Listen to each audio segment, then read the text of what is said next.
Welcome to Engage ICT. I'm Sarah Jane Crespo. It's back to school time, but who is at the front of the classroom? Kansas is facing a historic teacher shortage, and we're going to talk about it tonight. We'll discuss how schools are coping with our expert panel, so let's get started. Katie Harmon is a USD 259 peer consultant. Lori Listerman is a student teacher at Peterson Elementary and Apprentice at Northwest High School. Dr. Brenda Cain is at Emporia State University as an adjunct instructor. Jill Wood is coordinator for WSU's teacher apprenticeship program. And Suzanne Perez is KMUW's education reporter. Thank you all for joining us tonight. Suzanne, I'd like to ask you to start us off by framing our situation today. What challenges do you see schools facing right now, nationally as well as statewide and locally? Well, I mean, it's a pretty bleak situation. At least that was the word from a lot of education experts all across the country earlier this year. This is a problem that's been it's basically been developing for many, many years, even pre-COVID. We talked about the graying of America's teachers. We have, teachers tend to be older and they're retiring, at greater numbers now. So we already had that going on. Then COVID hit. We had a lot of sort of concerns then, a lot of teachers, choosing to retire maybe earlier, or people choosing to do other things. There's a nationwide labor shortage too. So whenever you have a labor shortage nationwide, it's going to be reflected in schools. But the latest report from the Kansas Department of Education was that, and they did a count of vacancies back in the spring. Interestingly, they don't take that count after the May deadline for teachers to say whether they're coming back or not. So the numbers are a little weird. But even then, they said there were roughly 4% of the teaching staff was vacant at that point. Education Commissioner Randy Watson has said they're worried. He's very flatly said, we are worried that this could be the worst teaching shortage we've ever faced in Kansas. So there's a lot of factors to that. I'm sure we'll talk about a lot of those today, but essentially we're talking about a lot of teaching jobs going unfilled, a shortage of substitute teachers, which is sort of adding to the pressure, and that's where we are. Now, that's kind of the big picture. Are there, does this look any different here in the Wichita area, or is it pretty much just following the trend?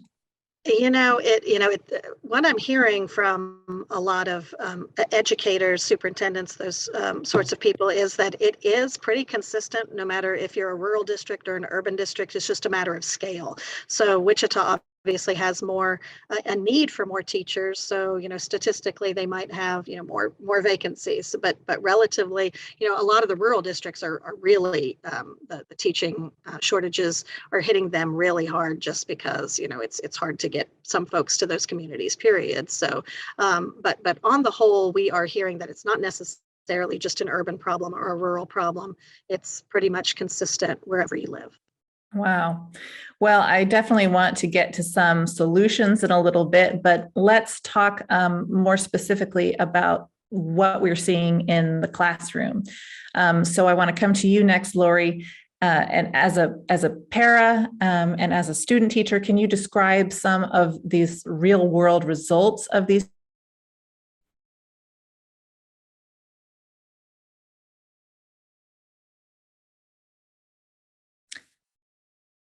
Lori, are you able to unmute? There I go. Can you hear me? Yes, go ahead. Okay, sorry about that. I think some of these struggles that we are seeing in the classroom, at least on the high school level, let me talk about that first, is, we're seeing a lot of behavior issues that we're having with our students coming back from being home for so long for COVID. They have to practically relearn how to act in the classroom, some of the classroom expectations, some of the rules, and when we have a lack of staff, especially paras that support the students, we are seeing a lot more behaviors are happening throughout the schools. I can't really address elementary yet because I, haven't really started with students yet. But behavior effects until we reteach them how to be a student back into the classroom. So control and help them, in any way possible that we can. Okay, thank you, Lori. I'd like to come to you, Dr. Cain, and give us some of kind of the how we got here context as far as in the classroom. COVID is one factor, but as Suzanne kind of hinted, this path we've been going down has been a lot longer than just the pandemic. Mm-hmm. Absolutely. One of the first things I wrote was that this problem is not new. It's been going on for a while, and COVID simply accelerated it, exposed it, made it happen faster. And that's what I think. I think there are a number of things that have contributed to it. I think, like it was mentioned, there are more people retiring and fewer people going into teacher ed. You have to remember that many people have many more options now than they once did. There was a time when teaching was the first thing a lot of people thought about as they thought about their careers, but that day is gone. And teaching is somewhat of a benevolent professional, if you think about it. And while there are those who are willing to accept that it is, once they get into it and see how just complex teaching really is, because I know you've heard people who will say that, oh, anybody can teach. Well, anybody can do anything, but can they do it well is the question. And once people get in and see just how complex it is, how much work it is the only profession that requires people to know so much about so many things and be able to do so many different things. And others have the nerve to question whether teaching is even a profession, because it does focus on so many things and not one specific thing. And so there are just any number of reasons. And, as we are prone to do when there's an issue or a problem, we try to cite one specific thing when really it's not. It's a perfect storm. It's a coming together of a number of factors that have been out there simmering for a long time. So I think that's what we're seeing now. Very interesting. Thank you, Dr. Cain. Jill, let's come to you next. Will you tell us a little bit about the teacher apprenticeship program at WSU? Kind of just tell us how that works to begin with. Sure. We take a paraprofessional in a school district who is interested in becoming a licensed teacher and provide that training through our program for them to bridge to get to that licensure. So they graduate with a degree where they can be in an early childhood special ed program all the way up to grade 6. So we kind of take those early childhood through grade 6. We're trying to fill that gap. So for most people, it's about a 2-year program, but the important part is they get to retain their position as a para.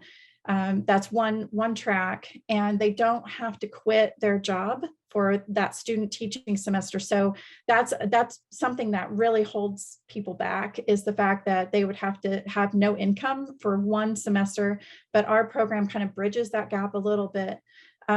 Also, they have the option after a certain amount of semesters in the program and meeting a lot of stringent qualifications that they are able to, we offer a limited teacher apprentice license. So they can become the teacher of record in the classroom while they are still in the program. That's an option that we have. And so that's just a little bit about the program, and the fact that it's 100% online. So that really helps to meet the needs of our students who cannot come to campus to take a class. So it's also helped us to be able to reach people all across the state and help school districts in Western Kansas in every corner of the state. And is this helping, to what degree is this kind of helping with the student to teacher pipeline? Is this, how new is this program? Do you see it improving that? We have been around for 5 years. This is, I think, our 5th or 6th year that we've been in existence. And we kind of started with, of course, 259 is a huge recipient of our teachers. But there's a couple of pockets out in Western Kansas, the Garden City, Dodge City. We have created these 2+2 programs where students will start at the local community college, and then they will automatically just slip right into our program. And so in that way, I mean, there are people, for example, in Garden City who they're not going to leave to come to college at Wichita State. However, the school district can take a look at someone that they have as a para in their district and say, hey, you would be a great para, you would be a great teacher. And so this provides that pathway for someone who might not go to college or have that opportunity to take some classes, and that's where that grow your own program concept comes from, is that they already know the community. They already know, the school that they're in. They know what it's like to be a teacher. They're in that environment. And so it's not a shock for them. They have chosen this profession. They have chosen to be a teacher based on the experience that they're having currently. And so that helps then in the future with the retention rate also of the teacher within that school. So I know that that has worked really well. Our partnership with 259 has been wonderful. And we just really are looking forward to how this will expand in the future, because we just continue to grow every semester. I want to come to you again a little bit later to discuss the Grow Your Own Teacher program a little bit more. But the last thing I want to ask you just now is the challenges that you've seen in this kind of teacher apprenticeship pipeline with COVID and with this shortage happening. I don't know if it's maybe harder to get teachers to go to lower income areas, or like what are the challenges that you see in this program right now? Well, I'll tell you, I often say to people across the university that our program was probably hit with COVID and more impacted with COVID than any other program, because number one, our students are still students in our program. So everything was kind of a little different, we're already 100% online, so that didn't matter.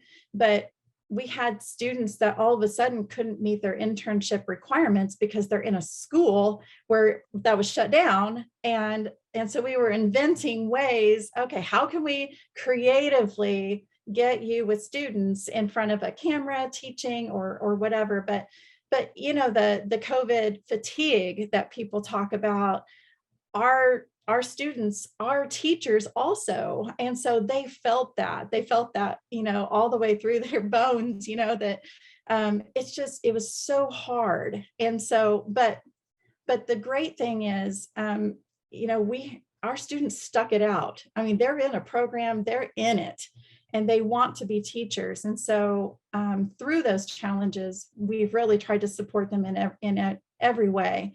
But yeah, there's everything that everyone has said, the behavior issues, the professional, the way society views the profession as a whole is definitely a challenge for our students as well, because they're on an alternate track. And so a lot of times they get some flack from people in their buildings about, it's not as hard for you to be a teacher, when in fact, it is super difficult to be an online student, full-time para, and often full-time parent. And so, so there's a lot of challenges within the program that really require us to support our students in unique ways. Well, we'll come back to that in a moment, but I want to shift over here to you, Katie, and ask about your vantage point as a peer consultant. You are able to witness a lot of the challenges that teachers face from that angle. Will you tell us what a peer consultant does, and then how that shows you where educators are struggling the most? Absolutely. So my job really is to support and retain first-year teachers. Over the last couple of years, we actually have been able to support some second-year teachers too, which has been amazing because of the fact that they have lived through very unique situations with COVID, that some of them didn't even have full classes their first year of teaching if they taught during 2020, 2021. They were online, or only half of our kids came back. So they really needed support last year as well. So it's been nice that we've been able to support first and second year teachers. And what that looks like is mentoring and coaching. We go into their classroom, we observe, we help, we conference with them, we help them lesson plan. We're basically a fly on the wall. We collect data for them, and really, truly, we're their biggest cheerleader. We help support them and advocate for them so that they have all the tools that they need to be successful this first year. The biggest thing I will say to add what Jill was saying is we're grateful for the TAP program. It's been awesome. We also are in partnership with the Transition to Teaching program, which is more secondary based.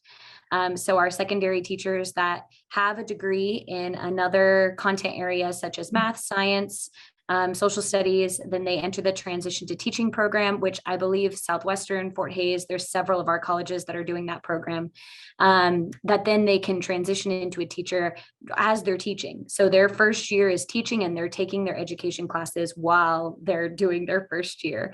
And it is a challenge. Our Transition to Teaching teachers are phenomenal, and they're resilient, because to come in with no student teaching, some of them haven't even been in a class like that since they were graduated from high school. And then to have that, it's different. It's different than even when they were in school. So learning all of the ins and outs of the art of teaching, because it is an art, then it really is sometimes very difficult, especially as they're also full-time parents, as they're also full-time students, and they're now becoming a full-time teacher too. That time piece can definitely be a hindrance for them. Very interesting. Yeah, I remember when cell phones became a big thing, kind of wondering how do teachers deal with students who have smartphones on them all the time? Like, yeah, it would be so disorienting to. It's really interesting because, so this is my 16th year in USD 259. I was the former teacher before I became a peer consultant. And it's interesting to watch how that really didn't become a huge problem, or at least a very noticeable problem, until coming back from COVID. After we went home and were home online and then came back, it's now cell phones are definitely more of an issue than they were previously. But I think our schools are doing a phenomenal job. It's been very interesting being part of the in-service week this week, as we're getting ready to welcome our students back, that a lot of our schools are having that conversation. What is our policy? What's our policy as a building? What's our policy in our own classrooms? They are thinking about, where are cell phones useful and helpful, because they can be, but when are they completely and totally a distraction, and how do we limit that so our students can learn what they need to learn? Very interesting. For those just joining us, I'm Sarah Jane Crespo with KMUW, and this is Engage ICT.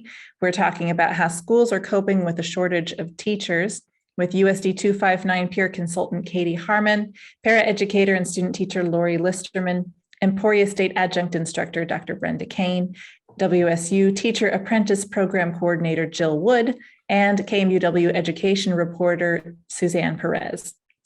Before we get into some of the strategies and tactics that you all are using to kind of help with these problems, am I missing anything big here? Are there other big issues that you all are facing that have a large effect on the ability of teachers to teach, or the ability of schools to get or retain teachers? Suzanne?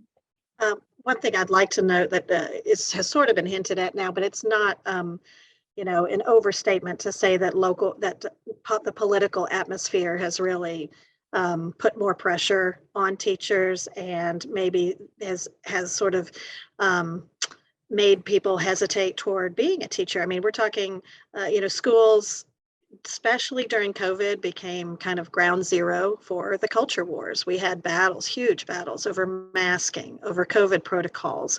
We have, book challenges. We have, the debates over how to teach about race and sexuality and things like that. So there is a lot of concern among a lot of teachers I've talked to that, it's hard to be a teacher these days. And it's something that a lot of young people, I think, are definitely thinking about as they think toward their careers. Very interesting. Does anyone want to respond to that or offer up another kind of piece of the puzzle? No, I would just say she's absolutely correct. That is one of the things that I have a list of things that I have put down, just things that obstruct. We shall use the word that are obstructive to people coming into teaching, and that's on the list, And I think one other thing is that everybody at some point in their lives, unless they were homeschooled, was in a school. And so they feel very familiar with, and they can recount their experiences from school and they remember what it was like. But the problem is things have changed dramatically, and you cannot you cannot default to that thinking as to how things are anymore. And so I think that at a certain level, there needs to be some trust in our respected professionals who are leading the show, right? That we have some highly effective and amazing administrators and teachers in our school districts. And people just need to ask questions, educate yourself about what's going on in your local school districts. And I think that people will be surprised, hopefully pleasantly surprised, and maybe shocked at some of the challenges that our teachers deal with on a daily basis. And I would add that because everybody has been to school, they're all an expert. And they don't understand how things have changed, and they have unrealistic expectations for teachers based on their own experience and what they hear from other people and a boatload of other things. So you're absolutely right. I was just thinking about, this being kind of a site of the culture wars here. Just talking to other teachers that I know, telling me that in the past, a teacher would tell parents, well, little Billy is doing X, Y, and Z. And the parents would say, oh, Billy, oh my goodness, you're in trouble, Billy. But that nowadays, half the time parents will say, he wouldn't do that. No, you're wrong. Just the questioning of teachers that kind of didn't exist before. This is anecdotal, but I mean, I don't know if it seems that culturally we've kind of shifted in that regard too, that respect for teachers is sort of, I don't want to say it's declining, but it's looking sketchy every once in a while. I tell people that when I was a principal, the worst thing I could say to a kid was call your mom and tell her what you did. And now that doesn't faze anybody, Yeah, you're right. Lori, did you want to add something? I'm sorry. I might have talked over you there. Oh, no. Okay. I laughed. That's funny. Well, I do want to kind of go around. Oh, okay. I'm sorry, Lori. I think we have a little bit of a delay with your audio. Hopefully we can cope with that here in a moment. But I do want to go around the room and ask each of you to talk about what you see as far as how schools are coping with fewer or less experienced staff. Just what are a few of those quick and useful tactics and strategies that you all are implementing or that you all are seeing? And Katie, if you would go first. Sure. So I think the biggest thing I'm seeing right now is just all hands on deck. I think I know I have good friends of mine that I'm going to shout out at South High that they have a couple of long-term subs in their building in their math department, and that math department has come together and they're doing everything possible to take care of their long-term subs. So they fully recognize. I think the hardest thing we're facing right now is that definitely it's the same as always. Our math and our science and our special ed are the hardest positions to fill. And a a lot of that is because there are other options. I think sometimes a lot of people, if they have a major in math, teaching is not always the first thing they think about. Which I was a former math teacher, so I feel like I can say that. But for sure, I feel like our departments are coming together and trying to help the first year teachers, second year teachers, and long-term subs. And then also just our district as a whole has really put a support on retaining and helping support our first and second year teachers through our peer consultant program.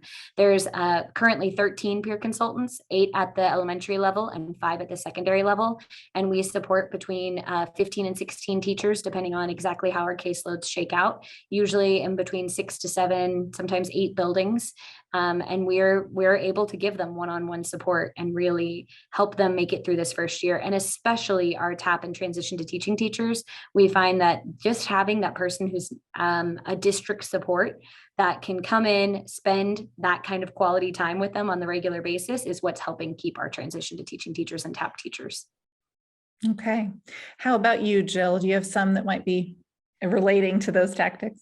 Sure. I was just going to say the more the merrier on the support bus, because that we have through the program, we really preach to our instructors, be visible, create that relationship with your students. But the biggest part is each of our students has a success coach. And so that's just through our program. And so that relationship that they build with the success coach that they have all the way through the program then partners so nicely with what the support that Katie is talking about.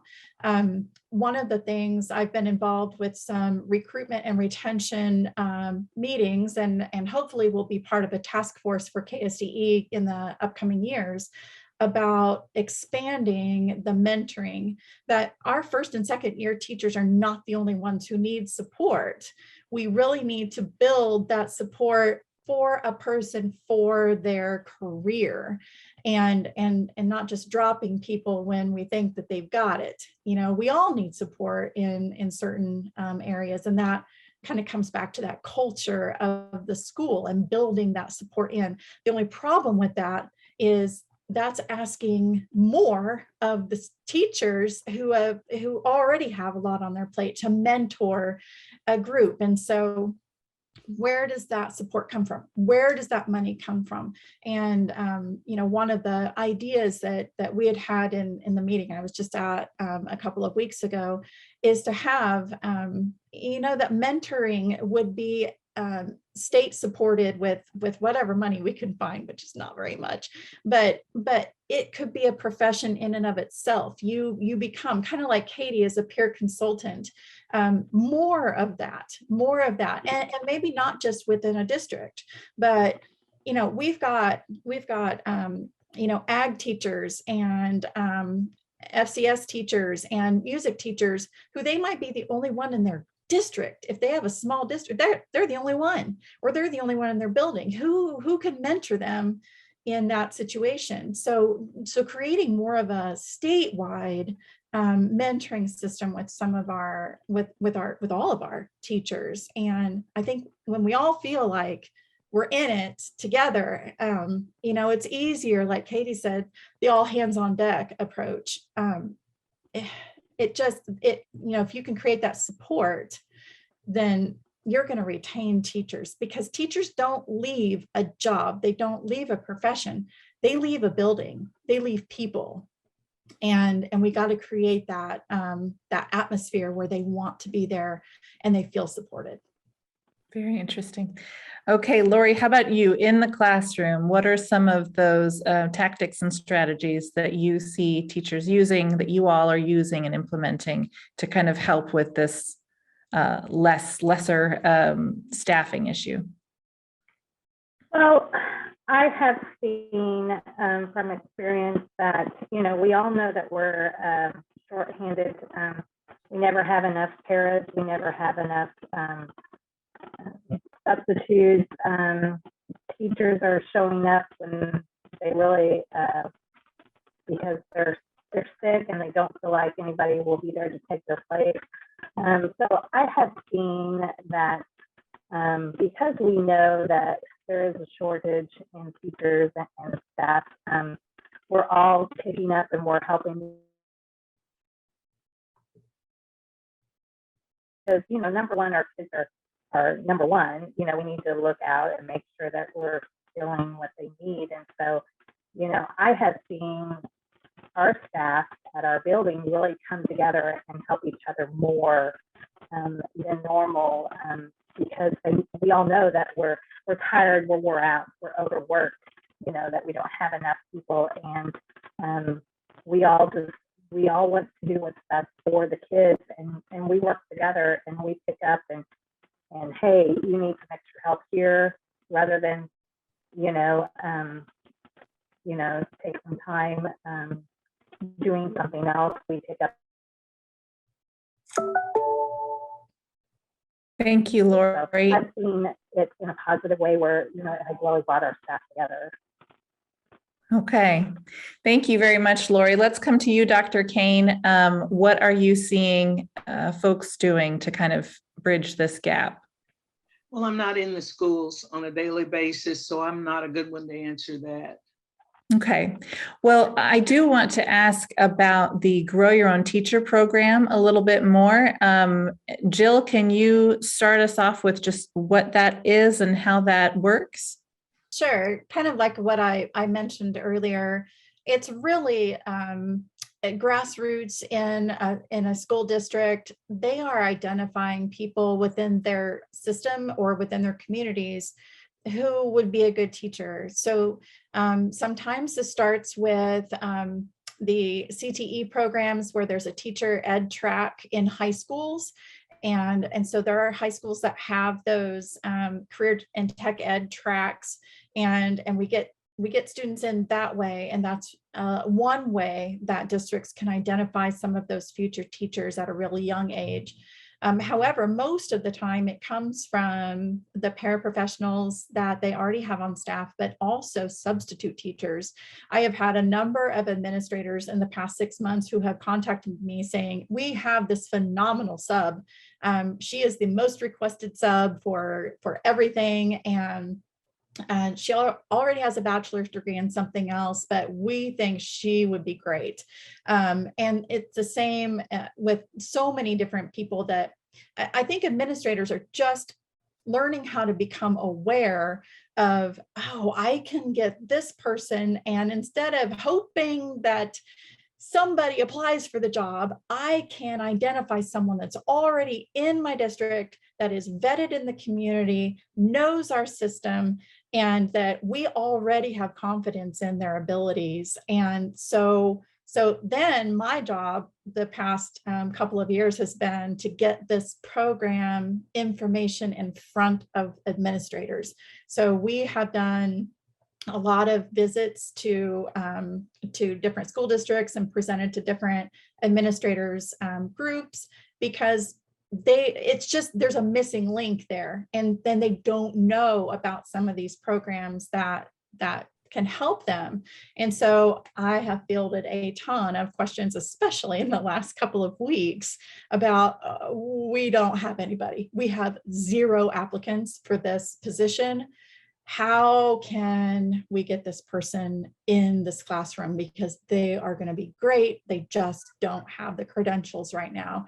And so it's all about making that connection, making connections across the state, getting the word out. And it's not just, I don't just talk about my program, which I, obviously do a lot, but our program is not necessarily right for every single school district. And, like we don't have a secondary program. So where is that? Our, WSU has a T2T program, but then so do a lot of other places. So it's really, in the meetings that I've been in with KSDE, it is an all, like to use Katie's, all hands on deck with higher education and KSDE officials and then our school districts trying to figure out how we can meet the need, just through the different programs that we have available, and thinking differently. And that's the big thing, is thinking differently about the problem and identifying the root cause of some of the issues that we're having.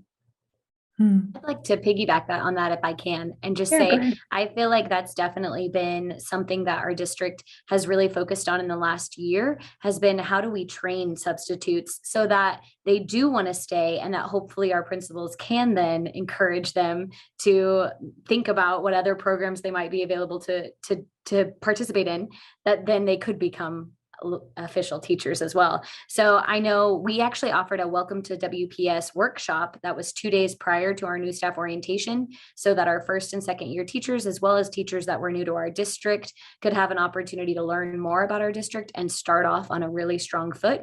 At the same time that was happening, we also had a substitute fair happening. So our subs had an opportunity to go through some training, learn more about the district, as well as kind of do like an interview fair. So, and I know that they have subs for a lot of different positions, but they really were focusing on training and helping educate so that we can keep those subs and hopefully get them to other careers. Now, Lori, you are you in a Grow Your Own Teacher program, or is it something similar that you were doing? Well, I am in the Grow Your Own Teacher program through Wichita Public Schools. I attend Fort Hays State University, and the program that Wichita Public Schools offers is for an employee of Wichita Public School that has been there at least one consecutive year. And if you are looking into going into the teaching profession in a high needs area, such as SPED, science, math, any of those, Wichita Public Schools will accept you into the program and give you a forgivable loan. So if you promise to teach with Wichita Public Schools once you have graduated, or I believe it is 3 consecutive years, and they will forgive that loan. I think it's up to $3,600 a year. So it's another great way for people to become teachers and kind of help out financially, so they're not so burdened with student loans. It's a fantastic program. I would highly recommend it to anyone. Excellent. So yeah, I could go ahead. Yeah, no, go ahead, I Suzanne. could pop in here because I was going to mention, it's funny that Lori mentioned the forgivable loans, because the state is looking at all options as far as, and money talks, so, the Topeka School District just today got approval from the state to use some of its federal COVID relief money for teacher incentives, recruitment and retention incentives. Teachers in Topeka are getting $6,000 to $8,000, depending kind of how long they've been there and what they do. I think districts are really stepping up, using some of that relief funding, putting it directly into teacher pay, or as Lori mentioned, trying to look at some of these forgivable loan programs, because what you don't want is someone to, think, gosh, I think I would love to be a teacher, but there's no way, I can pay for it right now. We have districts are getting, essentially a windfall of money right now, millions of dollars, and a lot of them are using that specifically for teacher retention. Now, also this state task force, I guess, Jill, maybe you're a part of it, the state recruitment and retention task force that's looking at, she mentioned thinking differently. And that means like saying, okay, what if we don't get the number of teachers we need? I mean, let's say, this retirement trend continues, it's hard to recruit people. Let's rethink the way we structure schools altogether. Michelle Miller, the previous director of teacher recruitment and retention for the state, said, some states are looking at these team teaching models where instead of one teacher in front of a classroom of 25 students, and that teacher has, the 15 years of experience and all the pedagogy and the classroom management, what if you have that teacher paired with, someone with that's been in the, a microbiologist for, many years and is looking, maybe doesn't have the teaching degree, and sort of putting more students, spreading them out, maybe a group of 100 students, not all together at once, but 100 students with a team of 4 teachers that maybe have different backgrounds and different skills. That's just some of the alternatives they're looking at. And that's it. That's exactly right. That's, we were broke into about 4 or 5 different groups here a couple of weeks ago. And that was one of the groups is thinking differently about how how a classroom is structured. And, talk about blowing people's minds with some of the other stuff that's going on right now. This would be one of those that it would be difficult, I think, for most people to wrap their minds around. I can already see the headlines now on the, people blowing up about having 100 kids in a classroom and all of that, but that's not really what it is. That's why this thinking differently is going to, and part of the other thing, the communication group was, okay, so if we're going to think differently, we've got to communicate this to everyone in a way that, we're being very transparent, and this is how it's going to benefit school districts and all of that, because that is important, whether we want to admit it or not. The public perception of what we are doing in schools is important to how we get to do our jobs. So I know that was a big deal. One of the other things, talking about forgivable loans and just thinking differently, how many school districts across the state have a program that's an incentive for current teachers to go and get their master's degrees? Okay, what if we put that money, we front load that money, and we say, okay, we're gonna offer this to paras before to get their, so that they can actually get in the door and take classes for their undergraduate bachelor's degree, instead of waiting until, it's a master's. And not to say that that's a bad option for current teachers, because that's a huge part of, retention as well, is that there's some incentives there, but thinking differently about where can that money be applied to best, utilize, district funds and getting teachers in the door. So lots of different ideas and questions that, there's not a stupid question right now.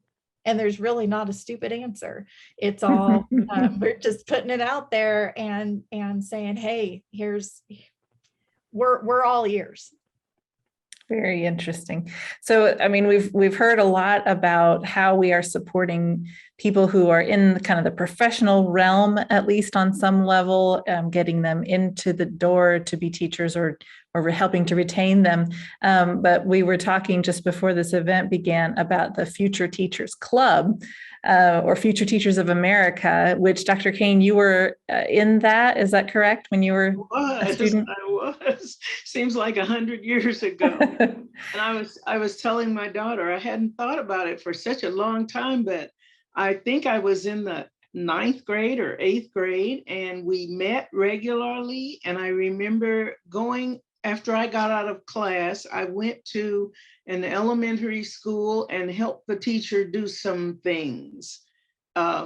I was released from class. I would read to kids. This was back in the day, so it probably wasn't as sophisticated as it is now. But yes, and the FTA, as it was called, Future Teachers of America, was alive and well and thriving. And at that time, you must know too, that teaching was one of the popular professions that especially girls thought about. So it was a big organization, and so I'm pleased to know that it's still operating.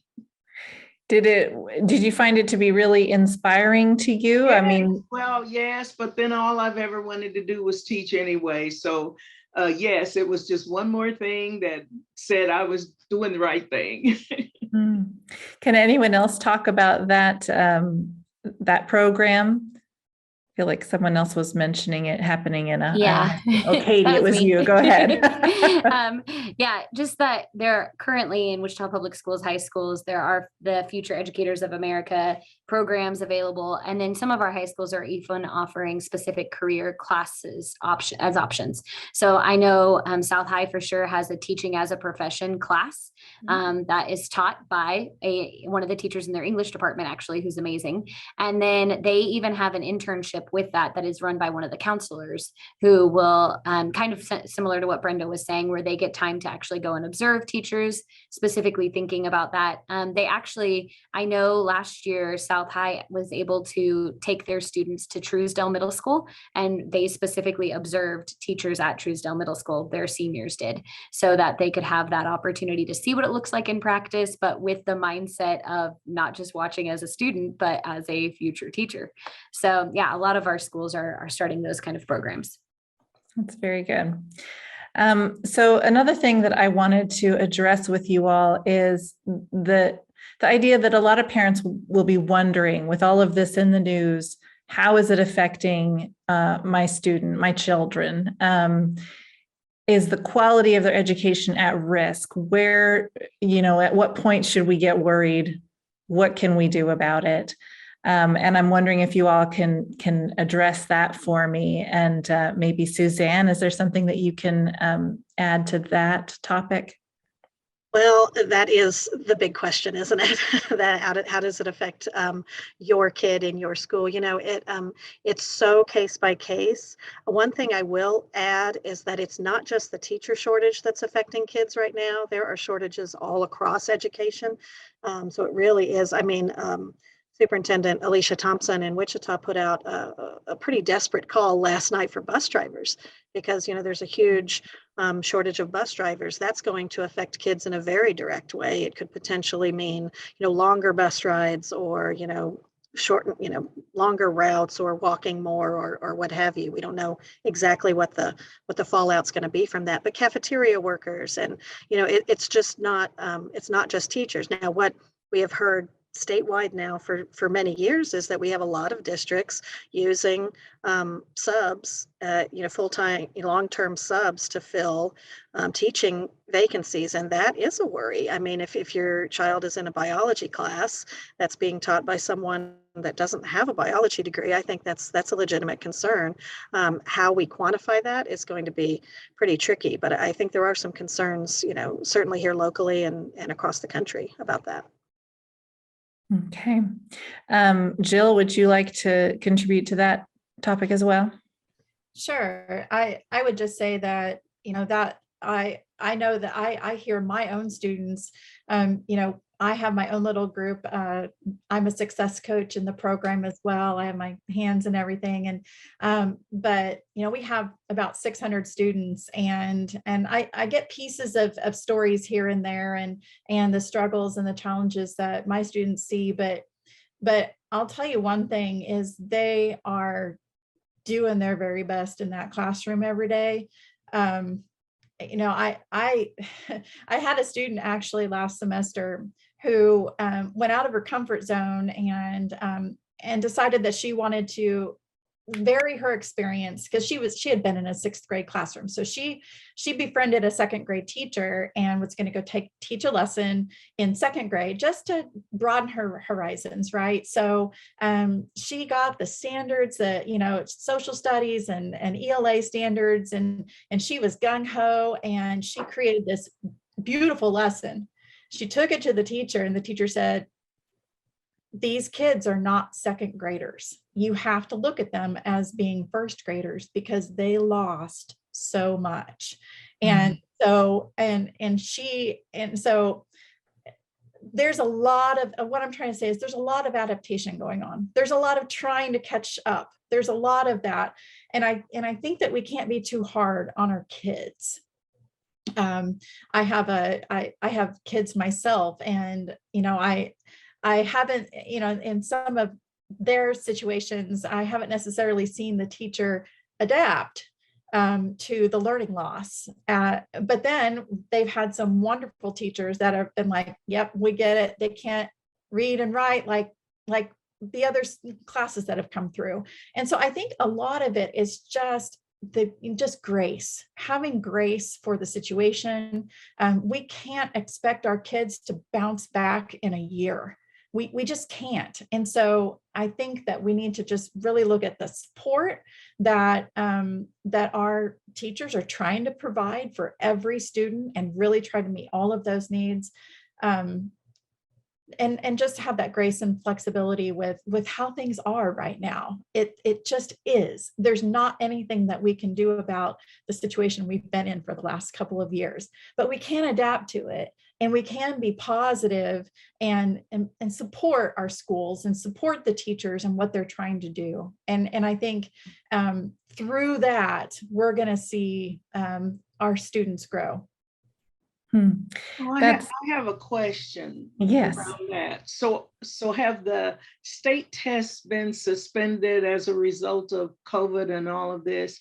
So when you mentioned something that made me think, how easy is it for them to adapt if they still have the same level of expectation in front of them? That's what I mean about unrealistic expectations. There's an example. If the kids have been out and we've all been doing something very different now for a year or two, and the test is coming up, how much adapting can I do? I just think we have to be realistic. I think we get so used to, oh, our kids aren't where they used to be, and we get all in a tizzy and we forget. I agree, but who's we? Who are the we I you're know. talking about? I know. We know that. Yep, we know. At the secondary level in our district, they have certainly added additional intervention classes and different levels of support there so that the kids are still getting the core content that they need. But then there's also adaptations being made through intervention classes to help support them with potential gaps from the COVID learning loss. I can tell you just, I mean, technically there was only one year of a waived test, and that was the spring of 2020. 2020. So I'm sorry, 2021. So we are expecting the national, the nation's report card will come out this fall with student test scores from this past spring, and there will be talk about achievement gaps and all of those things. I mean, it's reasonable for families and parents and officials and policymakers to be worried about that and to be focused on, catching kids up. I see what Jill is talking about. Absolutely, everyone is talking about. Let's be realistic and have grace. But technically, the assessments have not changed. The scores are going to go down, and that's going to be a conversation that we have to have in the fall. And Suzanne, you were right the first time. We only waived it in 2020. We gave tests in 2021, but in 2021, it was optional that we gave it only in person. So if parents chose not to send their student in person, then they were allowed to do that 1 year. So we do have test score results from 2021 and then comparing them to last spring's test too. So it sounds like we have set up here for kind of a double problem of a shortage of staff and teachers, and then on top of that, trying to recoup that learning loss that has kind of snowballed over the last few years. So it's going to be a really interesting fall whenever that report comes out to look at some of the solutions that start to be talked about. Yeah, and that's a topic that the state board and local boards are not going to give up on. That's what they're focused on is student achievement, and but yeah, it's going to be really interesting to look at exactly what the learning loss is. A lot of money, a lot of the federal COVID aid ESSER dollars went towards summer school programs, which is great. They made wonderful progress for the kids who attended, but in the Wichita district, for instance, there was more than 16,000 students qualified for summer program based on sort of lower than expected test scores, and only about 14% of them, I believe, actually attended summer school. Wow. So it's a problem. Well, we are running short on time here. I want to ask you all one last question, and that is essentially, how can parents and community members help to provide help teachers to provide the best possible education for our children? What can we all do that would help? And I want to start with Lori on this. Well, I think teachers need the support from parents, whether it's what can I do to help my child more at home? What supplies do you need so teachers aren't out pocket-wise for so much that they need. They just need to know that the support comes from home also.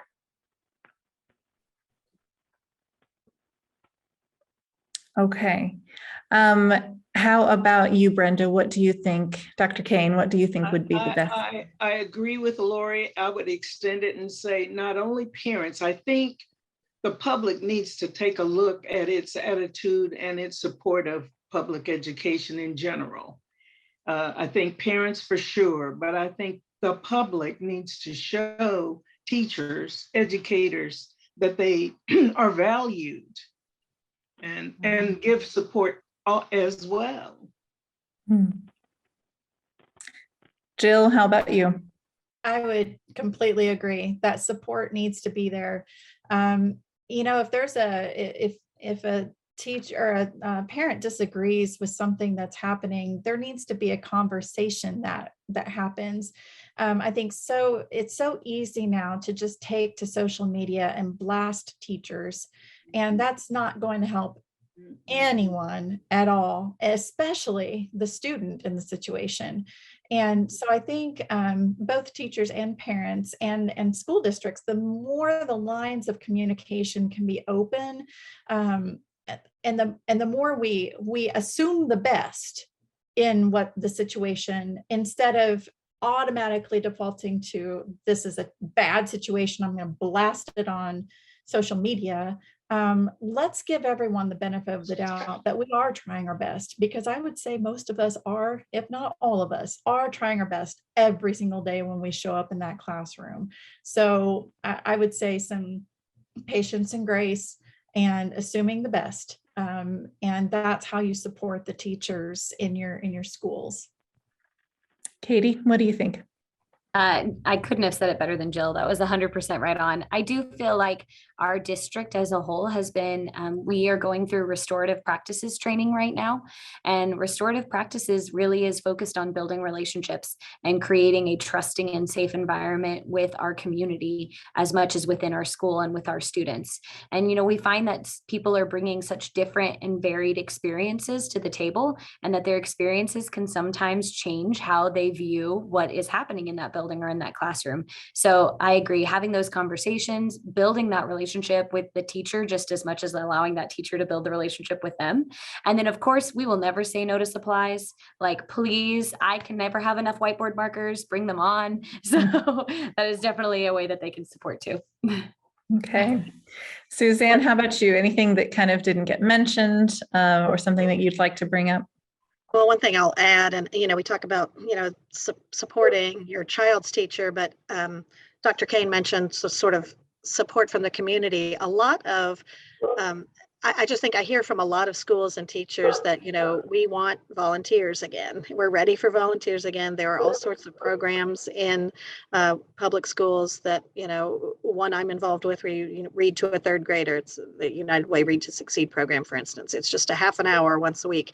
What that does, yes, it helps that child, but it also gives you a much better perspective of what's happening in schools when you actually spend some time in schools. I think a lot of the criticism that's happening of public schools right now is coming from folks who, frankly, haven't been in a school for many years. So, try and reach out, see how you can help. Very good. Well, thank you all so much for such an interesting discussion. This Engage ICT conversation is sponsored by Susan and Leon Moeder of Moeder Associates. I'm Sarah Jane Crespo. Thanks for joining us, and tell your friends and family that they can watch this conversation on our website, kmuw.org, or under the events tab. Thanks and good night.